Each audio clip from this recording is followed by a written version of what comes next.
Hello and welcome to the show. I'm Tyler Robichaux. Oh, and I'm Kira Power. And today's topic is dogs and cats and any other pets. So I have a dog at home. How about you? I have a cat at home. Nice, Yeah. nice. What's its name? My cat's name is Petey. What about your dog? My dog's name is Andy. All right. Yeah. We both have real human name pets. Yeah, I don't know. That's just the name he came with. Yeah. Okay. Yeah. How did you come across your pet? This is actually a pretty wild story. So every summer, my family vacations in upstate New York at these same cabins that we rent from these people. And like one summer we went up and they were like, oh, there's this cat that just started like hanging around by the cabins because he was like abandoned because he was like the runt. Okay. And then by the end of the week, we like convinced my dad to let us adopt him. And we named him Petey. Wow. Yeah. That is a wild story. It is. How did you acquire your dog? Mine's not as wild. He was rescued from a puppy mill, and there was this organization that he was from the South, and they put him on a bus and shipped him up to Maine, and we picked him up at a parking lot with all of these other dogs. Nice. What type of dog is he? He's a little cockapoo, Cocker Spaniel and Poodle mix. All right. And he's like a blonde dog. And yeah, he's really cute. I love him. I call him my little snuggle nugget. Incredible. Yeah. All right. Any fun stories about your cat? He recently got in a fight with a raccoon and had like a giant gash in his side, and they had to like shave him and like seal him up, and now he has like this stupid patch of fur that's like really short and it looks really funny. But he's okay? Oh, no, he's totally fine. Like he definitely won the fight. Like it's good. Okay. How big is your cat? He's like very small. He's like Oh, so he's smaller than the raccoon, probably? maybe. Just agile? He's like, he's a fighter. He kills Trained in kills combat. things. He kills things. Okay.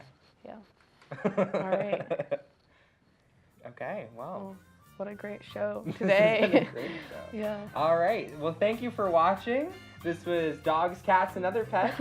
I'm Tyler Robichaux. And I'm Kira Power. Have a great day.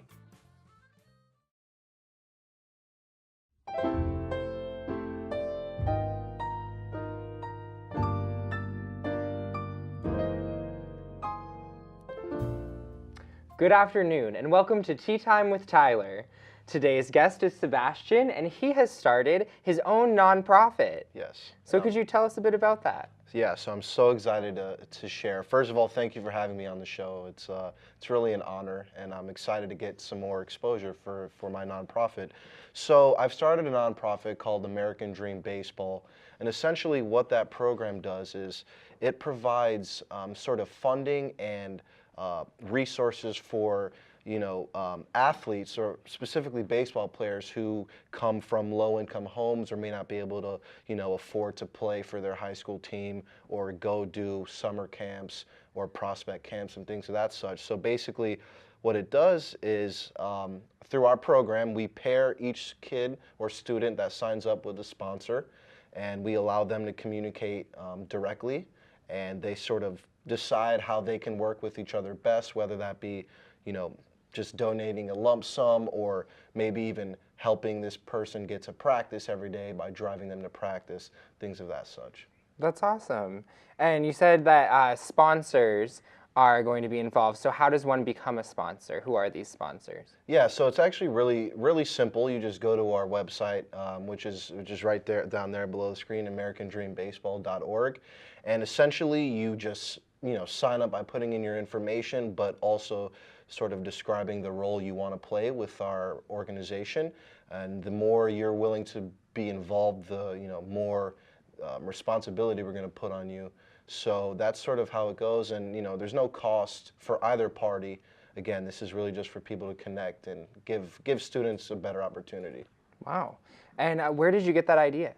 So I actually was inspired by one of my baseball coaches who helped one of my teammates on my high school team, great athlete, but could not afford to play baseball his senior year, and he was a vital, aspect of our team.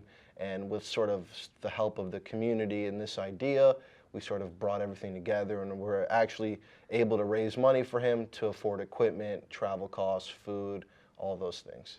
That's amazing. Yeah. That's amazing. That's great. All right. Well, thank you for being on the show, and we'll be back after the break.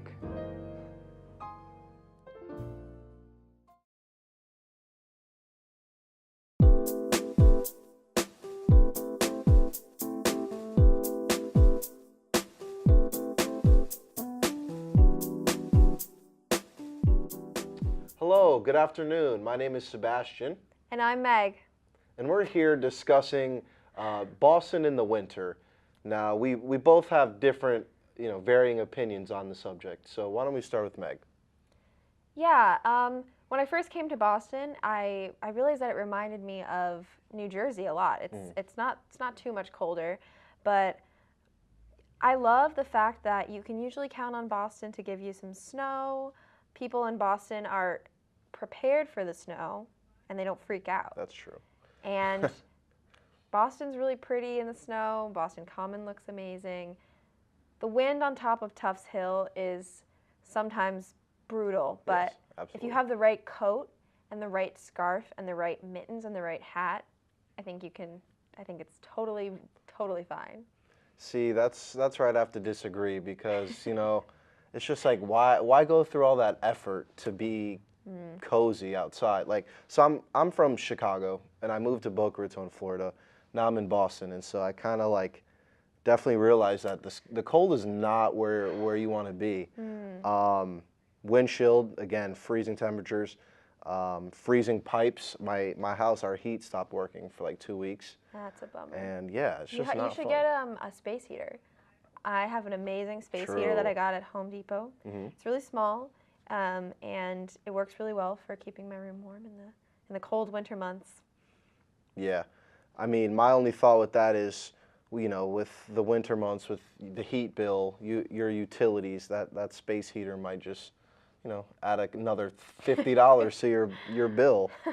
I don't know. Well, Sebastian, I think that it's safe to say that there's a lot of ways to go to remedy the cold, whereas when it's too hot out, what can you really do? Nothing. My favorite move for the cold is just hand warmers and a glass of hot chocolate, and that's how I do it. A glass of hot chocolate. Yeah. Not a mug, just Not a glass. mug, just a glass.